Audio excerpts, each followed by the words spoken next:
This one even knocked my socks off. And in the fashion industry, that takes a lot. Scientists, designers, and creatives have come together to essentially recreate dinosaur skin from prehistoric collagen. And do you know what they've done with the skin? They have turned it into a handbag. Of all of the things that you could do with reproducing dinosaur anything, really, I mean, obviously you can pull out the fossils, but to be able to actually recreate the skin, the fashion industry has jumped on board, and instead of putting it in a museum or whatever, they have made a handbag. Now, what are you talking about? I like, you're lost for words. So I want to ask you off the bat, how much do you think that this handbag would be? Dinosaur. This is a dinosaur leather handbag. Like this is like Jurassic Park level shit. What type of dinosaur are we talking about? Oh, it's T-Rex. T-Rex. It's T-Rex. Well, so the number They're one. saying it's, so the number one dinosaur then. And there was that's a fundamental point. They've made a T-Rex leather handbag. How? Now, there's exotics. For those who are fashion aficionados who listen to the show, they know that handbags can be made out of crocodile, they can be made out of lizard, they can be made out of ostrich, they can even go as far as being made out of things like elephant. Well, I guess anything that has skin. Anything that has skin, right? So they have gone and made a T-Rex leather handbag. Now, back to the original question. How much do you think that a Tyrannosaurus Rex leather handbag would potentially retail for? Or, is currently retailing for? So it's on the market. Well, you got scientists involved, you got fashion people involved, and you got absolute idiots that are going to purchase it. So, and these idiots would have money. It's gone to auction. Like, is it one of one? It's one of one. Oh, yeah. It's a one-off collector's piece. $1 million. Oh, really? Okay, fine. I thought you were going to be like 20 grand. No, it's one of one. It's one of one. No, I think it's an absolute crock of shit and would never purchase it. Well, it's also some idiot would buy it. Yeah, me. Okay, so it hasn't gone to auction yet, but it is teed up to do so. Yeah. And the asking price is around 300,000 to 500,000 euro. Euro?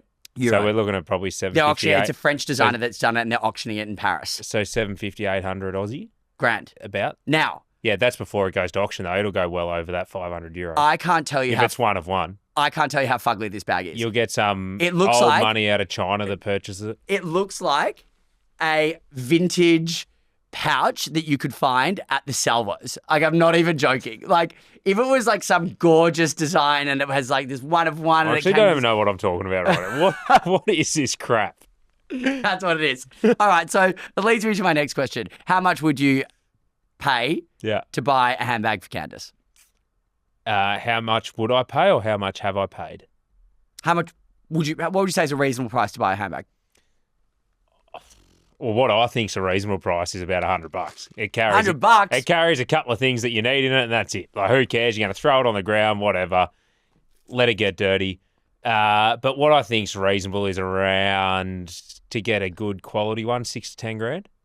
You are surprising me back to back. You've called out the price of the dinosaur handbag, and now you're saying you'd spend 10 grand on a handbag. No, I'm not saying I'd spend it. Candace, if you're listening, text him the moment this episode drops. You've just secured yourself a new handbag from Hermes, my love. She wants some other things as well. Christ. Okay, well, there it is. I just found this really interesting for our mini app. The fashion industry and the innovation and the science behind it never ceases to amaze me. I mean, look, could that money go to something significantly more impactful to the human race? Absolutely. I think I would prefer to see this money put into research for infectious diseases or helping people better themselves. But hey, look, this designer's gone to recreate a dinosaur, and fuck it, my nephew will love it, so maybe I buy it for him. Yeah, but you got to allow people to dream, and that's how big companies get built, and that's how you make more money for the economy. So that's how you cure cancer.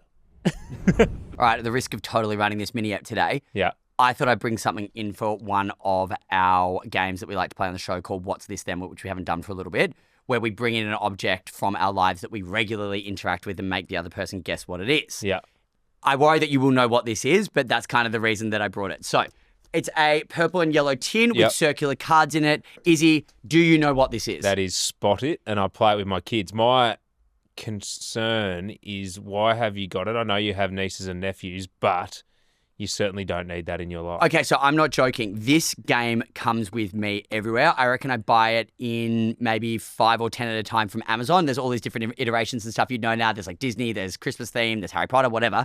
But I was actually with an old friend on a flight on a work trip, and she had it in her handbag because she had been traveling with her kids, and she was like, oh, fuck it, we'll kill some time and play Spot It. Yeah. And I got addicted. So You know the amazing thing about that game is, though? It's just... It is so simple, but for some reason, you cannot spot a certain item sometimes. So the reason that is because it's the basis of the game is on finite projective geometry. So it was actually developed by... There's a lot of science in this episode. I know. Right? There's a lot of science in this episode, but any two cards in the whole deck share the exact same symbol. So those who have played will know. Those who haven't, I highly recommend it. 55 cards, 8 symbols per card, and 57 possible symbols in the full mathematical system. It is a mindfuck, but it is so addictive. As I said, I buy them in bulk, and I actually write on the back of them in a Sharpie, and I give them as gifts. So every time I go away on holiday with somebody, I bring one in my luggage, and whoever I'm on holiday with on that particular occasion gets to take home a Spot It. I give it to friends' kids. I give it to people in passing. And I just think it's a really fun way to kill time. I love playing card games, and this is so easy to pick up. Yeah. So if you're traveling or you're bored, all you need is one other person. You can pull it out absolutely anywhere, and it's actually really fun. No, it is fun. And it's, for parents, and it's good with a kid at any age. And parents playing with kids. Like I play with my niece, and my nephew's probably still a little young, but he's trying to get involved. But it's so fun. Yeah, it is. Don't you think? Yeah, it's good fun. So there you go. Spot It. That is my high recommended game. Also Monopoly Deal, but we can talk about that on another episode. Nah, Monopoly's done. No! I've not Monopoly Deal, the card game. I will not hear a word of it. I've killed too much time with Monopoly. Lost too much money. Okay, you can take the games. Yeah, well, seen, heard, the questions. read. You can take the questions. No, seen, heard, read. Seen, heard, read. Yeah. Okay, yep. Because I got a good one. Because I think we live in a world, well, we certainly live in a world that's just very much, what do you call it? Scrolling, flick. Doom scrolling. It's just bang, bang, bang. Everything happens. News breaks. It's gone. Yep. If you stuff up, it doesn't matter. 30 seconds later, something else will have happened. So life's good. Yep. Poetry. So have you heard of the poem If by Kipling? No, but I have a girlfriend her name's Tatiana. Shout out if you're listening to the show, Tats. Yeah. She got that If tattooed on her because of the poem. Yeah. Now, I know nothing more about the poem than that. Well, it's just a great poem. And I think with poetry, it lasts forever. And if you get a good poem, which we don't tend to read too often these days. Okay, you are actually full of plot twists. You actually sit and fully take it in, and it's very philosophical, and it teaches you a lot about life. And If is a brilliant poem for anyone, but especially if you have a son. It's a brilliant poem to give it to him, and if you can fully understand it and read through it. If you're listening, it takes about 3 or 4 minutes to read through, but if you genuinely want to sit there and think about it, you could sit there for hours and pull it all apart. But it's a great poem. I've loved it for a long time, but I came across it again this week. So I thought, you know what? I'll bring it in. So what is it that makes you love that poem and continually go back to it? Why do you resonate with it? I think it's just teaches you so many life lessons. Like one line that I love is, if you can dream and not make dreams your master. So effectively, dreams are brilliant, dreams are awesome, but you can't let it control you. Don't let them control you, yeah. Yeah. But there's so many good parts in it. And I could go through the whole thing. Do yourself a favour and read it. It's just a brilliant little read. Okay, great. Perfect little read. Yeah. Audience questions, how we always finish off our mini apps. The reason I actually brought Spot It in today was because one of our followers slid into the DMs and actually asked us what childhood game, toy, or activity still holds up as an adult. And that's what made me think of Spot It. Well, we didn't have that when we were a kid. I'll tell you what game holds up for me. Yeah.